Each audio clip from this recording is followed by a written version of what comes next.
Hello, so today I'm going to be reading the Lorax. So this book just came in to the library, so we didn't have a copy of it, so I made sure to get one.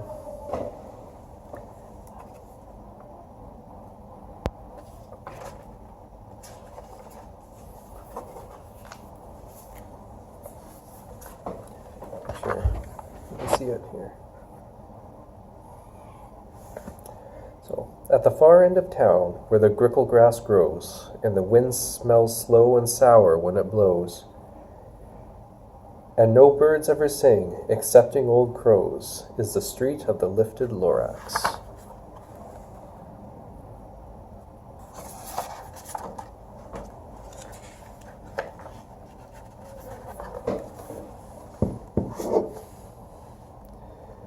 And deep in the grickle grass, some people say, if you look deep enough, you can still see today where the Lorax once stood, just as long as it could, before somebody lifted the Lorax away.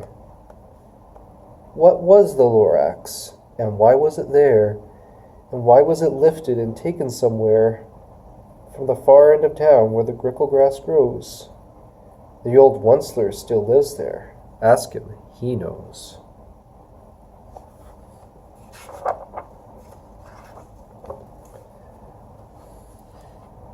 You won't see the Onceler. Don't knock at his door. He stays in his lurkin at the top of his store. He lurks in his lurkin, cold under the roof, where he makes his own clothes out of muffled moof. And on special dank midnights in August he peeks out of the shutters, and sometimes he speaks, and tells how the Lorax was lifted away. He'll tell you, perhaps, if you're willing to pay.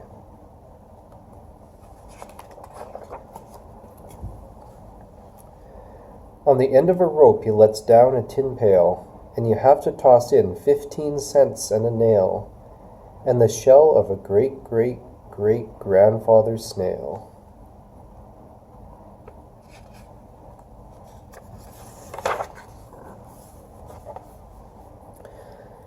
Then he pulls up the pail, makes a most careful count, to see if you paid him the proper amount. Then he hides what you paid him, away in his snout, his secret strange hole in his grumblous glove.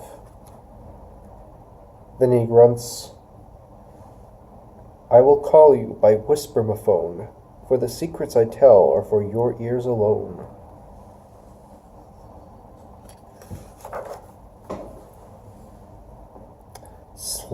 Down slips the whispermaphone to your ear, and the old Onceler's whispers are not very clear, since they have come down through a singularly hose, and he sounds as if he had smallish bees up his nose.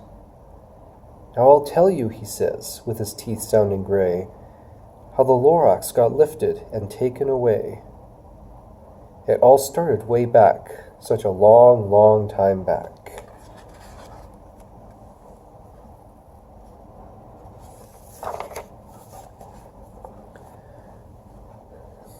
Way back in the days when the grass was still green, and the pond was still wet, and the clouds were still clean, and the song of the swami swans rang out in space, in the morning I came to this glorious place, and I first saw the trees, the truffula trees, the bright-colored tufts of the truffula trees, mile after mile in the fresh morning breeze.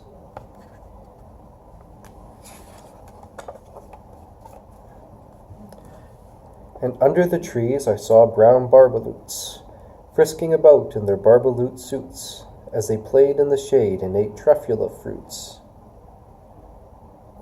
From the ripless pond came the comfortable sound of the humming fish humming while splashing around.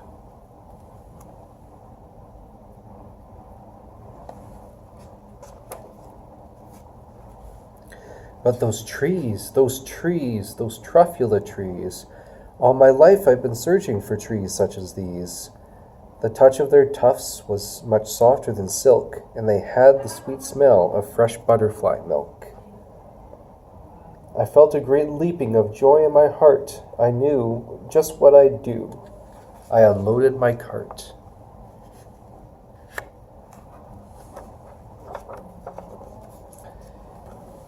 In no time at all, I had built a small shop, and I chopped down a truffula tree with one chop.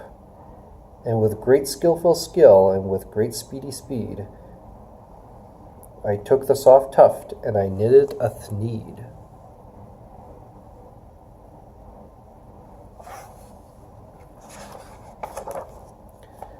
The instant I'd finished, I heard a gazump. I looked. I saw something pop out of the stump of the tree I chopped down. It was sort of a man. Describe him? That's hard. I don't know if I can. He was shortish and oldish and brownish and mossy, and he spoke with a voice that was sharpish and bossy.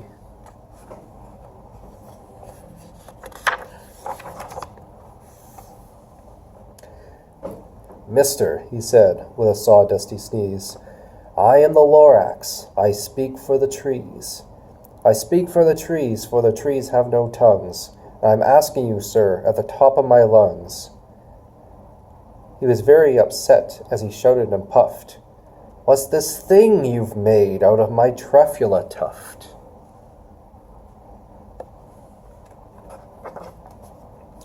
Look, Lorax, I said, there's no cause for alarm.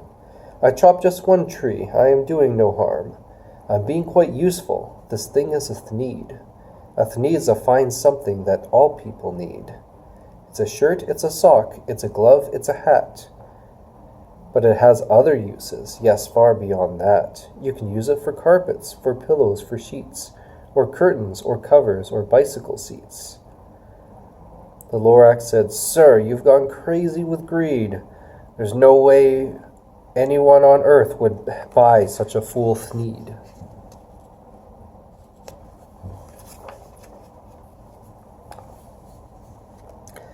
But the very next minute I proved he was wrong, for just at that minute a chap came along.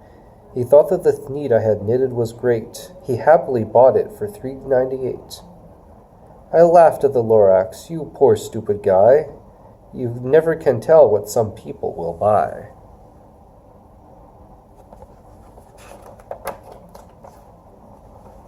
I repeat, cried the Lorax, I speak for the trees. I'm busy, I told him. Shut up, if you please. I rushed across the room, and in no time at all, built a radio phone and put in a quick call. I called all my brothers and uncles and aunts, and said, Listen here, here's a wonderful chance for the whole Once-Their family to get mighty rich. Get over here fast. Take the road to North Nitch. Turn left at Weewalkin, sharp right at South Stitch.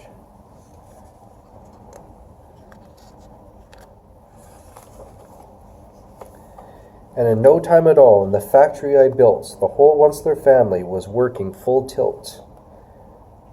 We were all knitting thneeds, just as busy as bees, to the sound of the chopping of truffula trees.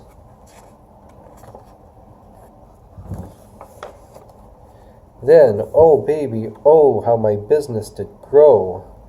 Now, chopping one tree at a time was too slow. So I quickly invented my super axe hacker, which whacked off 4 truffula trees at one smacker. We were making thneeds 4 times as fast as before, and that Lorax, he didn't show up anymore.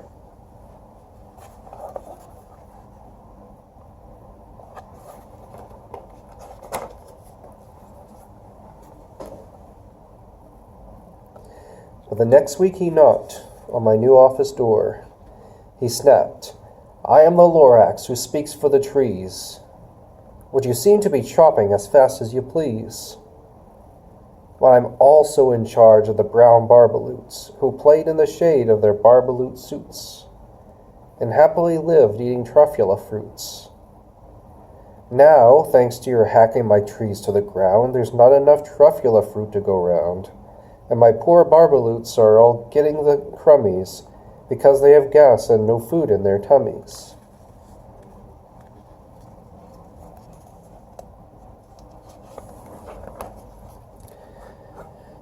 They love living here, but I can't let them stay. They'll have to find food, and I hope that they may. Good luck, boys, he cried as he sent them away. I, the Onceler, felt sad, but I watched them all go. But business is business, and business must grow, regardless of crummies and tummies, you know.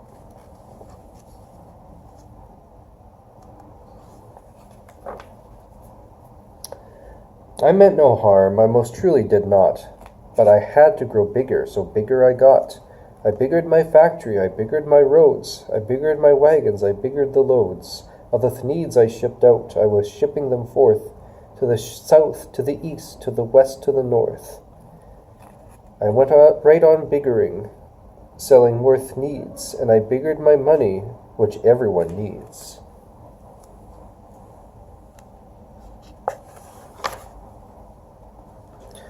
Then again he came back. I was fixing some pipes when the old nuisance Lorax came back with more gripes. I am the Lorax, he coughed and he whiffed. He sneezed and he snuffed, and he snargled and sniffed. Onceler, he cried with a crofulous croak. Onceler, you're making such smogulous smoke. My poor swami swans, why they can't sing a note. No one can sing who has smog in their throat.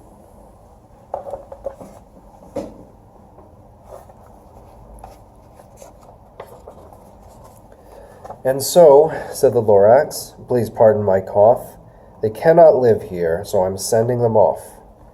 Where will they go? I don't hopefully know. They may have to fly for a month or a year to escape from the smog you've smogged up around here.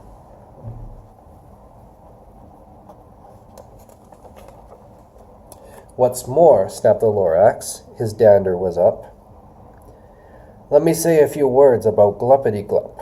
Your machinery chugs on day and night without stop, making Gluppity-Glup, also Sloppity-Slop. And what do you do with this leftover goo? I'll show you, you dirty old Onceler man, you.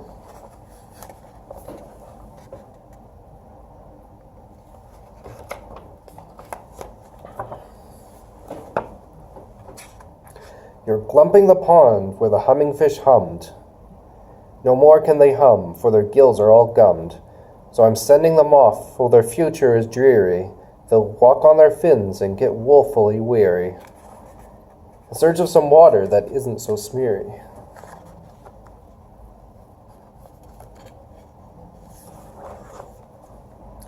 Then I got mad. I got terribly mad. I yelled at the Lorax, now listen here, Dad.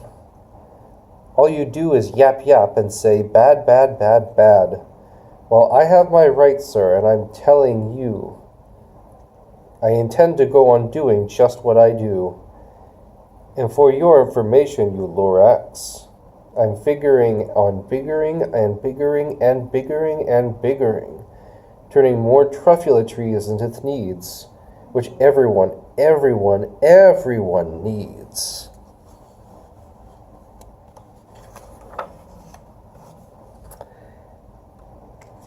And at that very moment we heard a loud whack. From outside in the fields came a sickening smack of an axe on a tree, and we heard the tree fall, the very last truffulatry of them all.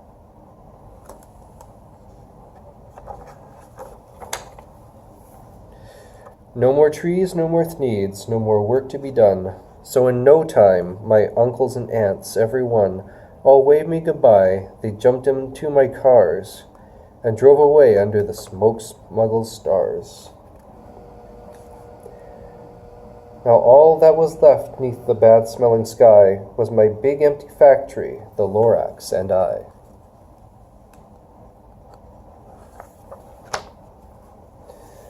The Lorax said nothing, just gave me a glance. Just gave me a very sad, sad backward glance. And he lifted himself by the seat of his pants, and I'll never forget the grim look on his face when he hoisted himself and took leave of this place, through a hole in the smog without leaving a trace. And all that the Lorax left here was this mess. was a small pile of rocks with one word, unless. Whatever that meant, well, I just couldn't guess. That was long, long ago, but each day since that day, I've sat here and worried away. Through the years, while my buildings have fallen apart, I've worried about it with all of my heart. But now, says the Onceler, now that you're here, the word of the Lorax seems perfectly clear.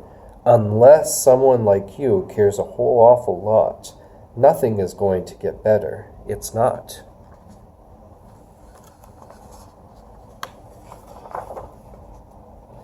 So, catch, calls the Onceler. He lets something fall. It's a truffula seed. It's the last one of all. You're in charge of that last of the truffula seeds, and truffula trees are what everyone needs. Plant a new truffula, treat it with care, give it clean water and feed it fresh air. Grow a forest, protect it from axes that hack. Then the Lorax and all of his friends may come back.